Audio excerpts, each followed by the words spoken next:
Oh, I didn't see you there. Well, howdy, y'all. My name is Spencer Turkey, and this is a track review of 2017 Anaheim 1 Supercross. So, let me stop talking like that right now. Gobble, gobble. Little shout out to my homeboy Checkers. So, I'm going to be just giving my opinion because I'm a YouTuber and I give my opinion about things. So, yeah, boy, I'm going to get in here and talk about what the perfect 2017 Supercross tracks would be like, and this is definitely the real 2017 Anaheim 1 right here, so just letting you guys know.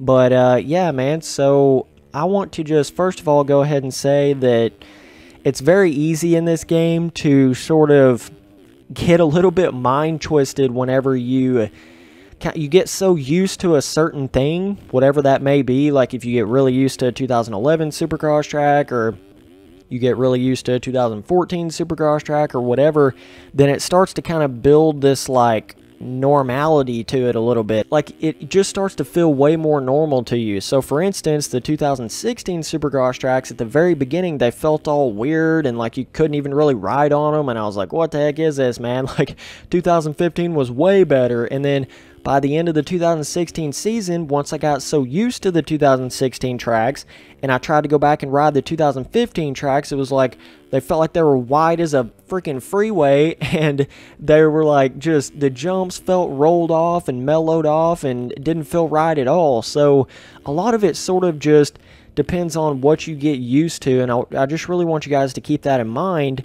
And it's very easy to have a quick opinion about something, but to have a real opinion and have a lot of experience with a lot of different kind of tracks and stuff is another thing. So I feel like I've kind of got that a little bit with the 2 years I've been playing this game pretty much every single day. I played all different types of Supercross tracks, all different variations, and you got to understand as well that they need to evolve the tracks from year to year. They can't just keep it exactly the same, or what's the point of even riding on new tracks? And I know a lot of people disagree with me, like, oh dude, they need to go back and make them exactly like 14 or exactly like 15 and it would be perfect. And trust me, man, like I understand your logic, I really do, but you got to understand that innovation is a part of it. They have to evolve these tracks over time because we're getting faster, the bikes are getting better, you know, everything's improving, so they have to make it more difficult. Because think about like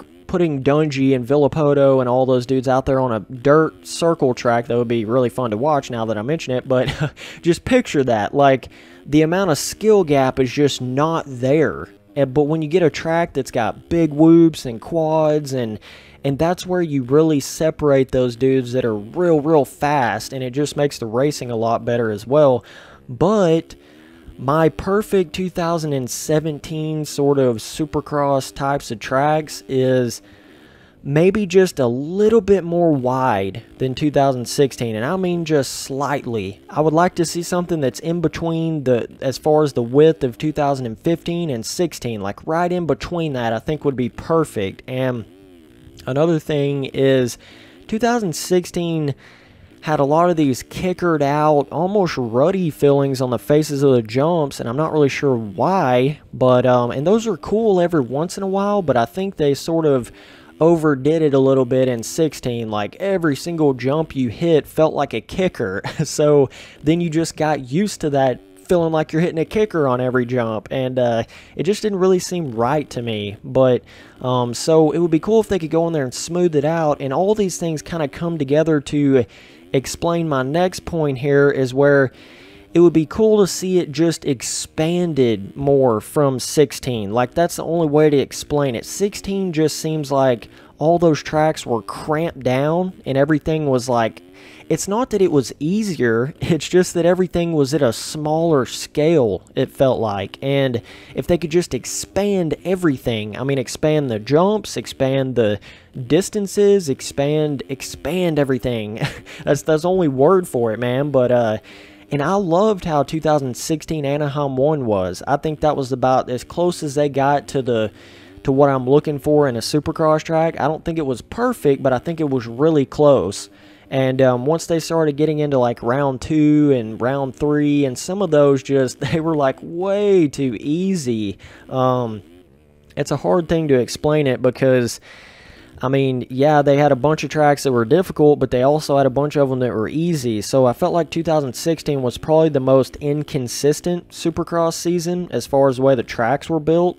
You know, you had stuff from like almost completely beginner easy to Pastrana difficult, and it's okay to have some variation. You know, don't get me wrong, don't get my words twisted, but it's better to have all the tracks have a really similar difficult level so that you're able to compete on it at a certain level every weekend, you know what I'm saying? So, but yeah, I would like to see the 2017 tracks just open up a little more distance-wise on the jumps, and that was the whole thing about 16 is everything was peaked and just launch you to the moon and back, you know? And I still think it's cool to have those peak jumps and stuff like that. Just don't make them quite as kickery on every single jump. That's kind of my input on that. And I think that the 2015 tracks, they're cool, man. I like the spacing of everything on the 2015 tracks. Now, the jumps do feel a little rolled off once you get to a certain level. But as far as like the distance and the way that everything just feels, I like 2015 the best. Now, I wish they would take elements from 15 and take elements from 16 and kind of warp it together, but make it more difficult in a sense as well. Like, don't just have it as easy as a 2015 track. You know, they've got to kind of figure out what they're going to do to make it more challenging than like a 16 track. I just think 16 was challenging in its own way. It was almost challenging in like an AIDS bizarre kind of way. I don't know, man. I just think it would be better if they sort of had it just a little more opened up, but had a little bit of that peakness from the 16 in there as well. And maybe in the corners, like I feel like the traction on 16 was perfect. I really love the traction. I think that you could really grip it into the ground, and that's a big thing about tile maps is if you don't make them have enough traction, then the track itself is actually teaching you to go slower because slower is faster on slicker.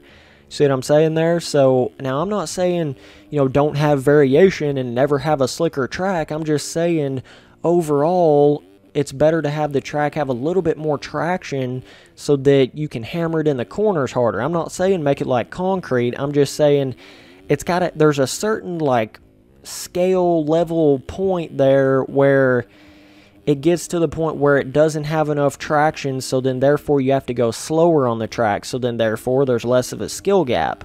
But like if you're trying to make a dry track, that's a different story. You know, I'm talking just about the way they normally do these Supercross tracks here. So I think they should keep the 16 tile map, or make it, I mean, definitely adjust on it slightly, but have something a little more like that kind of traction. I think the 2015 traction was a little bit slick, and 14 was also a little bit slick, but when you go back to like 13, 12, and 11, those were really slick. So they've just been getting more traction. I'm actually really impressed with what they've done. Let me just go ahead and say that. Like, I know I might have bashed on this track or that track or whatever. Like I said before, it's easy to give your opinion from the beginning really quick. But like, I'm really impressed how they've been able to every year innovate and change it like it would be in real life. I mean, shout out to the RF, all those dudes that build the tracks, because that's difficult, man. I mean, that is hard to make a track that's different every year, different types of tracks, still make them competitive, don't make them too difficult, you know what I mean? Like they're awesome at what they do. I mean, whenever I'm saying all these things that I want to see in a 17 track, don't look at it like I'm complaining. It's just I'm being like ultra picky to try to explain to you guys what I think the perfect Supercross track would be. That's all I'm trying to explain here. But and obviously they're just doing it off of the track maps, so they're really only able to build what's there, but you can actually do a lot of variation with that. I know some people think that you can't, but you really can, dude. Like a triple on a track map, I mean, you can build that 1,000 different ways, you know, in a rhythm section, and the height of the jumps, and the tile map, and the length of the jump faces, and all that stuff, that you were able to actually go in there and change that. And there's a certain point where it's good to have something that is realistically scaled, but on the flip side, it's better to have it where it actually rides good. That's a big point there, because you want to make sure and realize how hard are the pros going to be hitting these jumps. Like, how fast are they going to hit it? Because that was kind of a problem in 16 where a lot of the jumps were just too short in height-wise, and they were too short in length, and they were like short in every kind of way. They were scaled down in every way, but they were really like peaked. So it was kind of this like weird, every time you hit a jump really hard, it felt like you were like getting a kicker, like the back end was going up, and that's just simply the way that they built the jump faces. Whereas like 15, it's a little more lengthy, it's a little more like mellowed out, and see, there's a big confusion between like mellowed out and then like big jumps. Those are two different things. If I can even try to explain that, like, there's a big difference between the actual length of your face. Now, you can still have a big gnarly jump even though it's got a longer length of a face on it, so it makes it a little more of a smoother transition when you hit the jump. But that's kind of what I want to see. But yeah, I was just kind of using this track right here to explain some things. But Checkers made this off of a 2015. A lot of these jumps are really similar to 15. I think he went in there and changed a couple little things on it, and it's the traction from 15, if I'm not mistaken. So this track's actually pretty fun right here. I'm not gonna lie. I mean, it's not bad, man. It's got a couple of really fun rhythm sections that are pretty difficult, but not too difficult. The whoops are fun. They're not janky, wanky. You know, they feel more normal, and it's hard to find that balance between something that feels normal but challenging at the same time, and I think that's kind of what they need to find. That's the really big goal there. But yeah, man, a lot of fun quad sections here and there, and a couple of these berms are a little short, a little like smoothed out too much in my opinion, but that's just a little picky, you know, to each their own kind of thing. But some of the berms feel really good, like that one right there. But that one, it's very easy to lose your front end in, and I don't really have a big complaint with that, because it's fun to have like one berm that's a little smaller and another berm that's a little bigger. You know, don't have a track that everything's just built exactly the same. Like, you need variation, but you don't want it so crazy that it feels like you got different years of Supercross tracks in the same year. So that's kind of the balance they got to find there. But I think they've done a really good job so far with the tracks. And you just got to pay respect, man, because they're still out there grinding, building the tracks, trying to make fun races, trying to do it all. So regardless of what the tracks are like, you got to give them respect for at least doing that.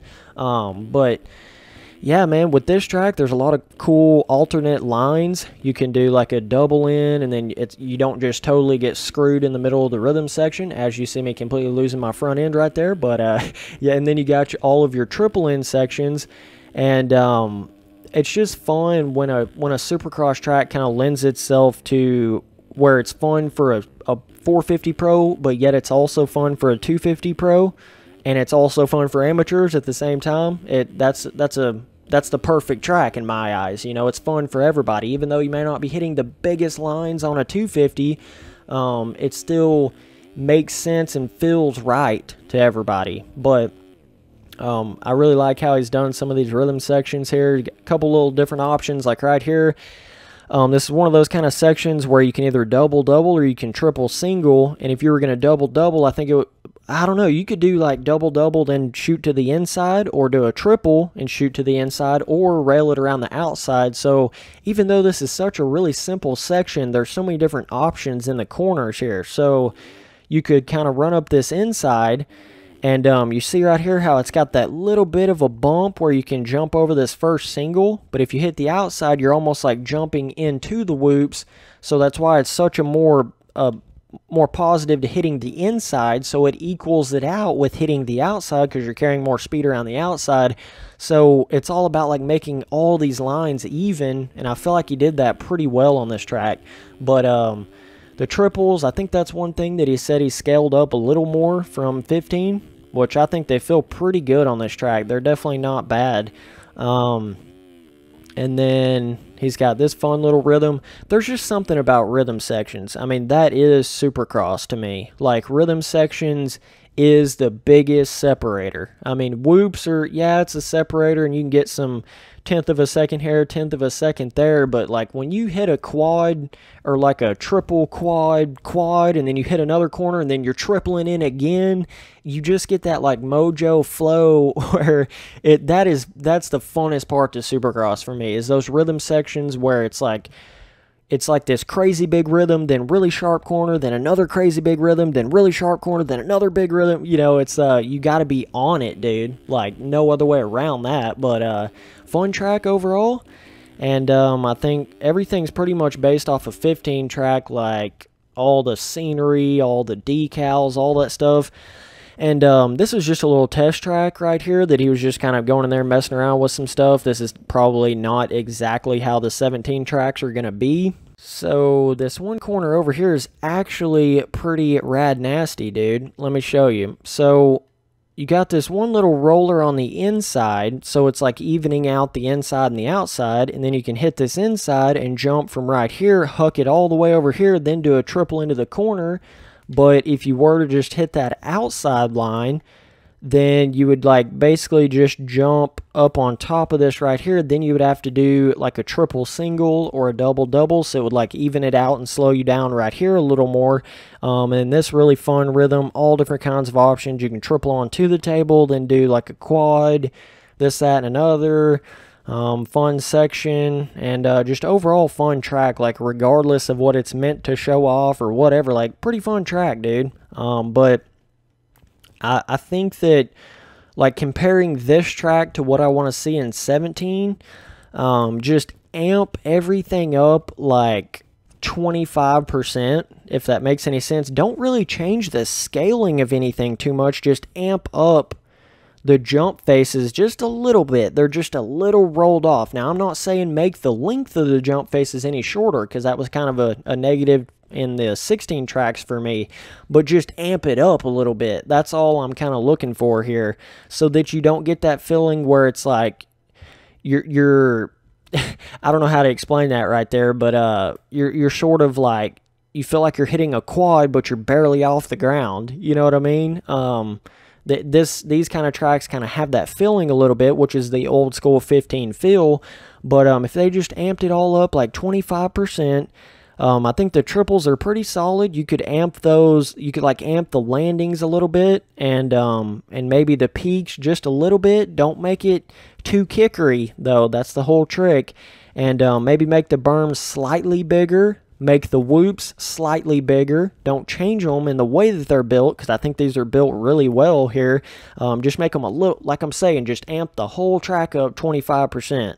And I think it would be perfect. That's just kind of my own opinion. And then add a rut here and there on some tracks, and then have some tracks that don't really have ruts. Like, let's get a little bit of realism in there, dog. I think it's cool when they do that with Supercross tracks, but just to throw a little bit of a flair in there. But, yeah, man, overall pretty solid, like, design right here. I know a lot of it's just 15 clone stuff, but it's like, I think they've got the right mindset anyways. If Checkers is going to be working on some of the 17 stuff, they've at least got the right idea. They've got their head screwed on right, okay?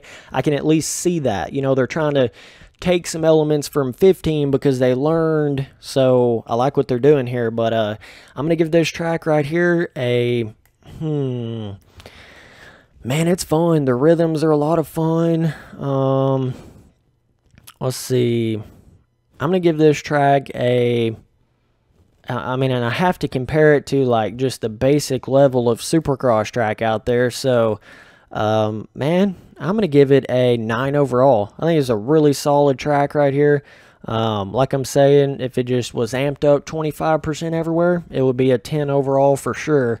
And I would say the difficulty is probably hard just because of the rhythm sections of it, not necessarily just the like peakness of everything. I think all that's actually like more so medium difficulty. I just think since there's like 1, 2, 3, like almost 4 different rhythm sections, it makes it a little bit tricky to like just sit there and run laps on it if you're hitting the big lines. So if you're hitting the big lines, it's like hard difficulty. If you're not, it's more like medium. So but yeah, so anyways, thanks for watching all these videos. Later, dudes.